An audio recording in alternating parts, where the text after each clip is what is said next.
저 어렸을 때 초등학교 요즘 시절에는 2019년, 2020년은 올해가 그 시대에는 미래 시대로서 엄청나게 발전된 시대다라고 이렇게 가정을 많은 어린이들이 했었고요. 그래서 미술 시간에는 앞으로 예를 들자면 2020년 꼬집어서 얘기할 수 없지만 저 어렸을 때 시절에 2020년 그때의 이 세계를 상상해서 한번 그려봐라 라고 이야기합니다. 그러면 그런 그림들을 그리죠. 그런 그림들을 그리는데 보세요. 어리면 어릴수록 물론 미술적인 감각이 있는 아이들은 좀 달라지겠습니다만 그래도 어리면 어릴수록 단순한 거 한두 가지밖에 안 그려요. 우주선 하나만 덜컥 그려본다든지 아니면은 뭐 하늘을 날아다니는 비행기 같은 택시 같은 거 이거 만들어 놓는다든지 그 정도입니다. 근데 물론 뭐 학년이 높아지면 높아질수록 그런 그림은 뭐 안 그리는 경우들도 있습니다만은 그래도 초등학교, 국민학교 저학년 시절과 고학년 시절 때는 중학교 올라가서 고등학교 올라가서 앞으로 우리에게 펼쳐질 몇십 년 후의 미래의 세계를 상상해서 그려봐라 그러면은요 더 광활하고 넓은 세계를 집약을 해서 그 도화지에 그림을 그립니다. 한두 가지 그리는 게 아니에요. 수 가지에서 수십 가지를 그 도화지에다가 자세하게는 묘사하지 않는다고 할지라도 광범위하게 넓은 시야를 가지고 미래 세계를 거기다가 그려놓습니다. 어리면 어릴수록 어때요? 견문이 넓지 않고 경험이 넓지 않고 학문이 넓지 않을수록 그냥 소견이 좁아가지고 그냥 한두 가지만 생각해서 그냥 그것만 크게 그려놔요. 물론 그럴 수 있습니다. 근데 여러분들 하나님의 은혜의 세계는 축복의 세계는 내가 그리는 것과 하나님이 그리는 것과 너무 달라요. 고학년들에게는 이만한 스케치북이 다 채워질 수 있지만 어린아이들에게는 이것 너무 커요. 이만한 도화지 갖다 줘야 되고 이만한 이만한 네모지 같은 거 갖다 줘야 그거 채우는 것도 얘네들은 벅차요. 여러분 우리 하나님은 우리를 더 큰 그림으로 우리의 미래를 그려나가시는 줄 기억하시길 주의 이름으로 소망합니다. 자, 이런 내용의 설교를 통해서 은혜를 나눌 텐데요. 오늘 말씀들을 조금씩 함께 나누도록 하겠습니다.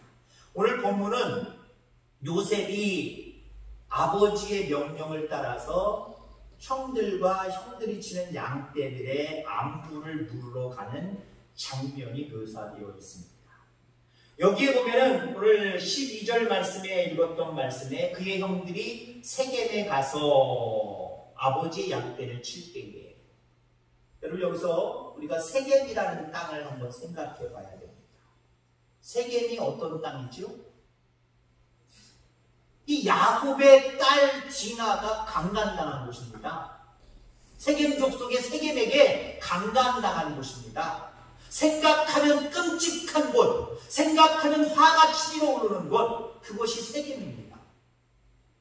그래서 어쩌면 형제들의 입장에서는 자기 여동생이 강간을 당했기 때문에 그 중에 우리가 잘 아는 시므온과 레이는 그곳에 살고 있는 세겜 사람들 남자들을 할례를 핑계로 해서 그들을 싹 죽였단 말이에요. 그 광경을 통해서 또 야곱 이스라엘은 걱정을 하잖아요. 잘했다 칭찬하는 것이 아니라 내가 해야 되는데 니네들이 했다라고 이야기하는 게 아니라 왜 걔네들을 왜 잘못 건드려서 나중에 걔네들과 다른 족속들이 그것 때문에 우리 괴롭힘을 어떻게 하려고 왜 건드렸냐 라고 이렇게 소극적인 모습으로 지난번 말씀드릴 때 그런 말씀드렸죠. 그래서 그의 아들 시므온과 레이가 자기 여동생을 대신해서 그들을 안갚음을 합니다. 죽인 곳입니다. 다는 안 죽였지요. 어린아이들, 나이가 많은 사람들 남아있고요. 여자들은 다 남아있습니다. 세월이 지나면 어떻게 될까요? 그들이 그것을 원한으로 가지고 있다가 세겜 사람들이 이 이스라엘 족속, 아직 이스라엘 족속이라고 얘기할 수 없지만 이 야곱 후손들을 괴롭힐 수 있단 말이에요. 근데 왜 그곳으로 양떼를 치러 갔을까요? 갈만한 이유가 있었기 때문에 간 겁니다. 그럼 갈만한 이유는 뭘까요? 양떼를 치는 자들입니까? 목초지를 찾겠지요. 양을 키울 수 있는 좋은 곳, 풀이 있어야 되고 냇물 좀 있어야 되고, 그곳이 세겜 땅이었습니다. 그렇기 때문에 기분 나쁜 곳, 원한이 있는 곳, 원수 가품에 대한 어떤 공포가 있는 곳, 그런 곳이 세겜입니다. 그러나 어쩔 수 없이 삶의 문제니까요. 살아가야 되니까. 그래서 그의 요셉의 형제들이 그곳으로 양치러 간 겁니다. 그러니까 야곱이 그들의 안부가 궁금할까요? 안 궁금할까요? 궁금할 수밖에 없죠. 제가 이곳에 이사 와서 얼마 안 있어서 태풍이 몇 번째 왔다 갔다 하고 비가 많이 왔었잖아요. 뭐 범람할 정도는 아니지만은 많이 오고, 뉴스 속에서도 영덕 나오고 뭐 물산 나오고 포항 나오고 경주 나오고. 그러니까 여러분들, 우리 주변에, 제 주변에 가족들이 걱정될까 아닙니까? 전화통에 불이 났습니다. 괜찮냐? 문자에 불이 났습니다. 괜찮냐? 영국 없습니다. 괜찮습니다. 평상시에도 궁금하겠지만 비바람이 많이 몰아치니까 다른 사람들이 그 지역의 그 비바람 때문에 그 사람, 거기 살고 있는 그 사람 궁금한가? 궁금하게 되어 있어요. 가까울수록 더 궁금해합니다. 아버지가 아들들 10명이 양떼를 데리고 세겜 땅에 갔습니다. 궁금할까요? 안 궁금할까요? 궁금할 수밖에 없죠. 왜? 그 지역이 어떤 지역인데, 가지 말아야 될 지역인데 어쩔 수 없이 갔단 말이에요. 그래서 요셉에게 가서 양떼들만 얘기하는 것 같지만 사실 그 속에는 아들들 걱정이 된 거지요. 가서 안부를 좀 제대로 잘 있는지 보고 와라 라고 이렇게 이야기를 합니다. 자, 여기서 요셉의 성실성을 우리가 발견하게 됩니다. 세겜으로 갔더니 샅샅이 뒤져보고 막 방황하면서 돌아다니더니 형들이 안 보여요. 근데 어떤 사람이 헤매는 그 모습을 바라보고, 야, 뭔 일 있냐? 뭐하냐? 라고 물어보니까 사실 우리 형들이, 10명의 형들이 이 지역으로 양떼들을 이끌고 왔는데 없어서 찾고 있는 중입니다. 그 사람들 내가 봤어. 니네 형들이었니? 얼마 전에 여기서 떠났어. 도단으로 간다고 하더라. 만약에 요셉이 성실하지 못한 사람이었다고 한다면요, 도단까지 갈 필요 없는 거예요. 아버지가 뭐라 그랬어요? 세겜 땅으로 간 형들, 양떼들 안부 묻고 와라. 거기 가서 형들 만나고 와라. 근데 갔더니 없단 말이에요. 도단 가도 돼요? 안 가도 돼요? 집으로 가면 될까요? 안 될까요? 상관없는 거예요. 상관없는데 요셉이 왜 성실하냐? 아버지의 본 마음, 아버지가 가지고 있는 그 마음을 헤아릴 줄 아는 사람이었습니다. 세겜에 갔다 오고 그 지역에 갔다 오는 게 중요한 거예요. 그 지역에 있는 형들과 형들이 지금 양떼가 더 궁금한 거예요. 아버지는 어떤 게 더 궁금했을까요? 세겜 땅, 그건 중요하지 않아요. 그의 아들들을 만나고 오는 것, 그리고 그의 아들들을 만나서 안부를 나에게 전해주는 것, 그것으로 잘들 있구나, 이런 어떤 안도의 한숨을 쉬려고 하는 목적으로 요셉을 보낸 거예요. 요셉은 이걸 너무 잘 알았어요. 그냥 집으로 돌아가서 아버지, 세겜에 갔더니 형들 못 찾았어요. 얼마나 내가 열심히 찾았는데 아무도 찾았더니 없어요. 그렇기만 전에도요, 아버지가 또 요셉을 얼마나 사랑하는데요. 그래, 잘했다, 그래, 수고했다, 아마 이랬을 거예요. 칭찬해줬을 거예요. 근데 요셉은요, 아버지의 마음을 헤아릴 줄 아는 마음으로 성실하게 그곳에서 떠난 형들까지 찾아서 도단까지 가는 모습을 바라보게 됩니다. 여러분들, 우리가 하나님에 대해서 이렇게 성실하시기를 주의 이름으로 축원합니다. 아버지의 마음을 헤아려진다고 한다면, 그 아버지의 기뻐하시고 온전한 뜻이 우리의 속에서 알게 된다고 한다면 우리는 성실할 수밖에 없어요. 또 성실해야 돼요. 하나님 앞에, 말씀 앞에 성실할 수 있는 우리 모두가 다 되기를 주의 이름으로 축원합니다. 그러면 하나님 앞에 우리가 성실함을 보일 때 그 사람을 하나님이 바라보는 관점으로, 우리가 또 생각하는 관점으로, 내가 만약에 하나님 앞에 성실함을 보였다, 그렇게 하지 않아도 상관은 없는데 정말 하나님 앞에 하나님의 뜻을 헤아려서 성실함으로 하나님 앞에 충성하고 봉사하고 헌신했다, 그러면 잘 돼야 될까요? 못 돼야 될까요? 잘 돼야 되겠죠. 잘 돼야 되겠죠. 근데 여러분들 보세요. 요셉이 성실함으로 세겜만 갔다가 오는 것이 아니라 형들을 찾아서 정말 그들의 안부까지 보고 오려고 도단까지 가서 성실하게 그 형들을 찾았는데 그에게 돌아온 결과는 무엇이었습니까? 죽음까지는 가지 않았지만 생명의 위협을 느끼는 모습으로 공포를 느껴야겠고 애국으로 종으로 팔려가는 신세가 되어버렸습니다. 그의 인생 13년이 깊은 골짜기로 빠지는 계기가 되어버렸단 말이에요. 안타깝지 않아요? 이거 억울하지 않아요? 아버지의 마음을 헤아려서 그 아버지를 기쁘시게 하려고 성실하게 도단까지 찾아가서 만났더니 돌아온 결과는 비참했다는 거예요. 돌아온 결과는 고통이고 아픔이고 슬픔이었다는 거예요. 여러분 이거 어떻게 설명할 거예요? 여러분 우리도 마찬가지잖아요. 오히려 불성실하게 하나님의 의중을 깨닫지 못하고 뭔가 믿음의 모양만 있고 믿음의 성실성이 없는 성도들은 별 고통을 안 당하는 것 같아요. 그냥 편안한 것 같아요. 어쩌면 정말 성심성의껏 성실하게 하나님의 뜻을 헤아려서 그 하나님을 기쁘시게 하려고 하는 어떤 성도들의 모습 속에는요 오히려 고통이 몰려올 때가 있어요. 아픔이 몰려올 때가 있어요. 실패가 몰려올 때가 있어요. 이거 여러분들 어떤 눈으로 바라보시겠습니까? 어떤 모습으로 여러분들 해석하시겠습니까? 자, 이럴 때 우리는 어떠한 마음을 가져야 되느냐? 우리도 이런 경우들 볼 수 있어요. 경험할 수 있어요. 그러면 이럴 때 우리는 어떤 마음을 가져야 되느냐라고 한다는 것은 하나님의 형통케 하심을 믿으시길 바랍니다. 아멘. 하나님의 형통케 하심을 결국은 하나님이 형통케 하시다는 거예요. 우리가 요셉을 보면 알잖아요. 성실하게 했더니 오히려 더 고통을 당해요. 그러나 나중 결과를 우리는 알고 있잖아요. 성경 전체를 통해서 알고 있잖아요. 야, 저게 그러나 끝이 아니라 하나님이 나중에는 요셉을 형통하게 하시더라. 아멘. 이걸 우리는 미리 바라볼 수 있어야 해요. 나도 삶의 현장에서 성실하게 하나님의 뜻에 순종해 갈 때에 어려움을 만날 수 있지만 그런 어려움 앞에서도 우리는 결국 나를 하나님이 형통케 하십니다. 이 믿음을 가지고 있게 되기를 주의 이름으로 축원합니다.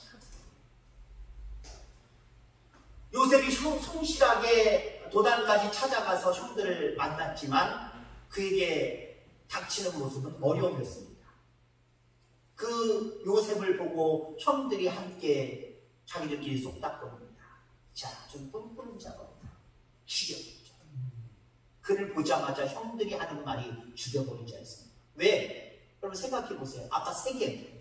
자기들이 세겜 땅에 갔잖아요. 아버지도 세겜 땅에 간 거 알고 아버지도 자기들이 자리를 옮겼음에도 불구하고 아버지는 아직도 그 형제들, 그 아들들이 세겜 땅에 있는 줄 알아요. 우리가 세겜 땅에 갔지. 분명히 저 요셉이 온 것은 우리가 안부가 궁금해서 보냈을 거야. 왜? 우리가 세겜 땅에 갔기 때문에. 야, 이거 찬스야, 찬스. 왜 그렇습니까? 세겜 사람들, 야곱의 아들이라고 하면은 가만히 두지 않을 상황이 많은 겁니다. 실질적으로 그들이 죽이지는 않았지만 요셉의 옷을 벗겨가지고 갈기갈기 찢고 피를 묻힌 다음에 우리가 오는 길에 이걸 주셨나이다. 이게 요셉 거 아닙니까? 아버지 야곱이 보고 맞다 하고 통곡하잖아요. 얼마나 찼습니까? 얼마나 기회입니까? 그래서 죽이자고. 그를 보자마자 죽이자는 거예요. 그러나 죽이진 않았습니다.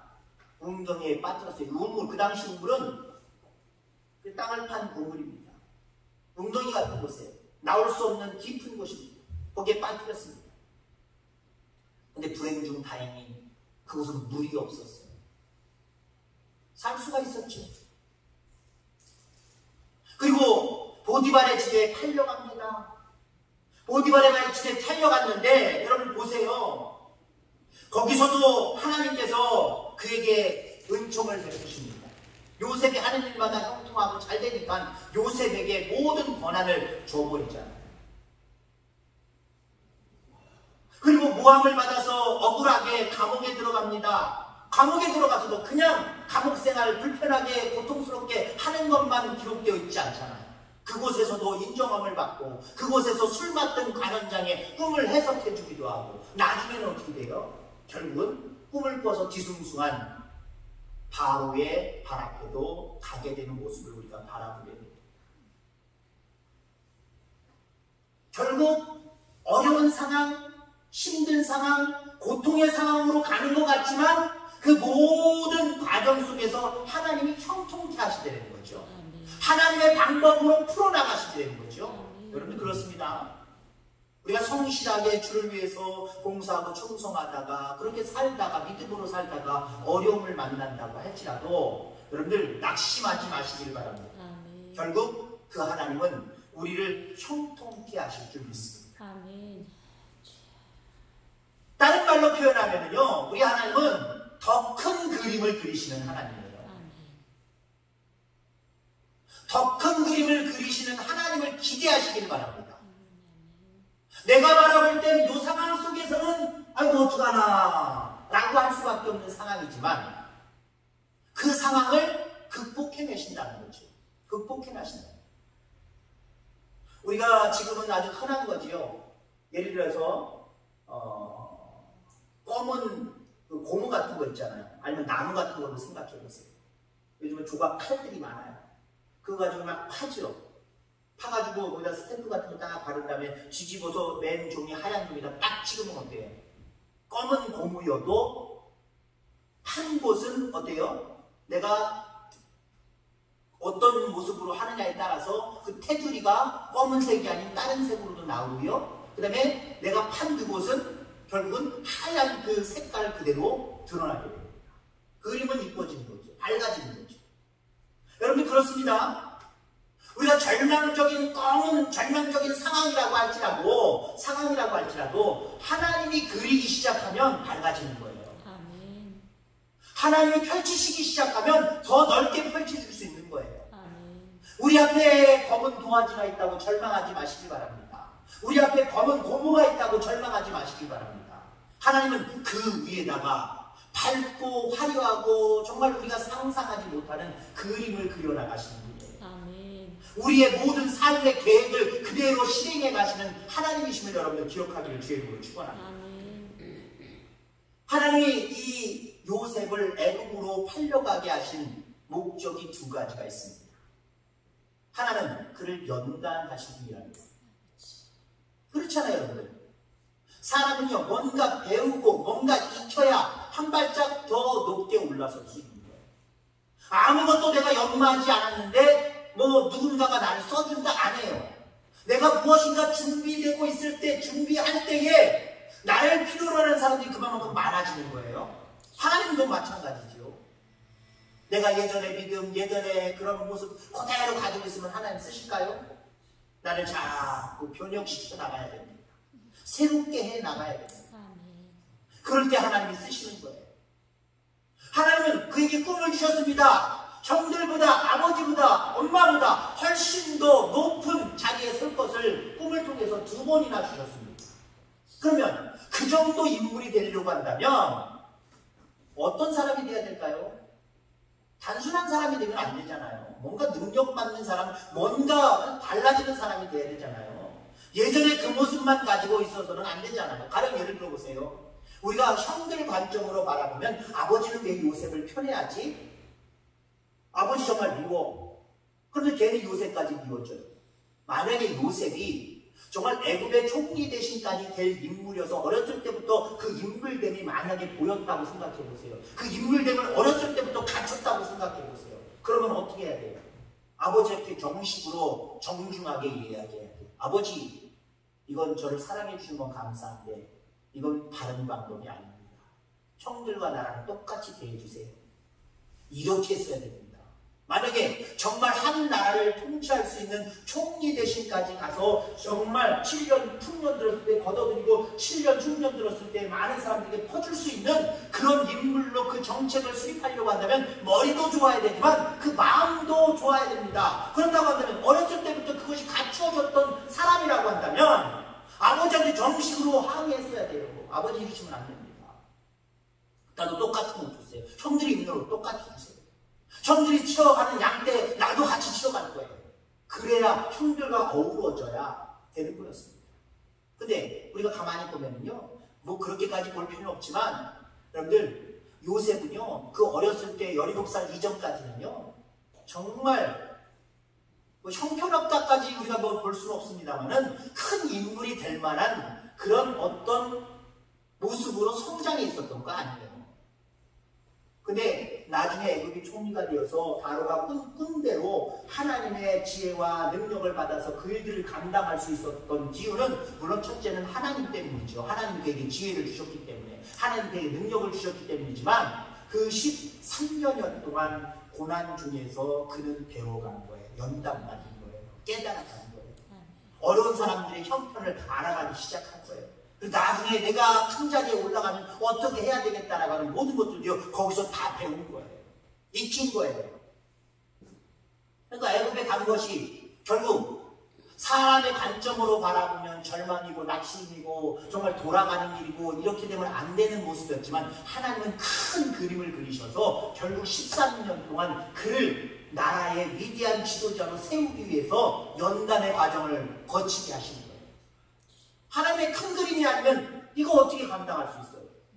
여러분 생각해보세요. 나중에 큰 인물이 된다, 공부 잘하는 걸로 다 얘기할 수 없습니다만 벌써 중학교 진학하고 고등학교 진학하고 대학교 진학하는 거 보면 벌써 그 밑둥부터 보이기 시작해요. 떡잎부터 보이기 시작하는 거 아닙니까?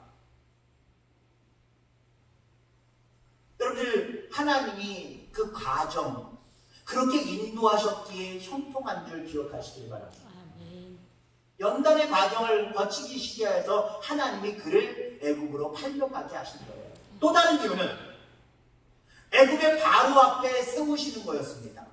그 당시에 가장 강대국은 그 주변에 애굽이었습니다. 하나님이 요셉에게 주신 꿈대로 이루기 위해서는 겨우 자기 족속의 지도자가 되는 것만 갖고는 안 되잖아요.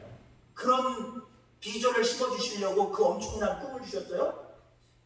11별들이 자기한테 절을 하고, 그 다음에 해와 달도 절을 하고, 그 이전에 11별단들이 자기에게 절을 하고, 이 정도 꿈을 주셨으면 겨우 자기 족속들 중에 12명 중에 으뜸이 되는, 조금 잘 살게 되는, 지도자격이 되는 거 요것만 주시려고 결국 그 엄청난 꿈을 주셨겠냐는 거예요. 하나님의 비전은요 큽니다. 하나님이 우리 교회를, 여러분들을 믿음의 식구로 만드셨을 때는요 겨우 조그만 거 요 정도만 커버하려고, 요 정도만 감당하게 하려고 하신 것 아니에요. 하나님은 우리 내남제일교회에 큰 그림을 그리고 계세요. 여러분들에게 큰 그림을 그리고 계세요. 그저 아이는 나이 늙었으니까 그냥 믿음 생활 이렇게 하다가 그냥 하나님 부름 받으면 되지, 요 정도로 생각하지 마시고요, 나이 신경 쓰지 마시고요, 나를 향하여서 그리시는 그림이 얼마나 큰지를 바라보고 감사하고 그 그림대로 나아갈 수 있는 저와 여러분들 되기를 주의 이름으로 축원합니다. 아멘.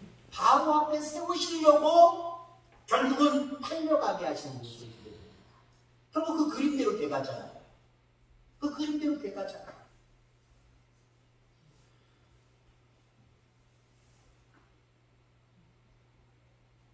바로 앞에 세우려고 하니까 형들 마음속에 어떤 마음을 들으면 저런 건가? 죽이자.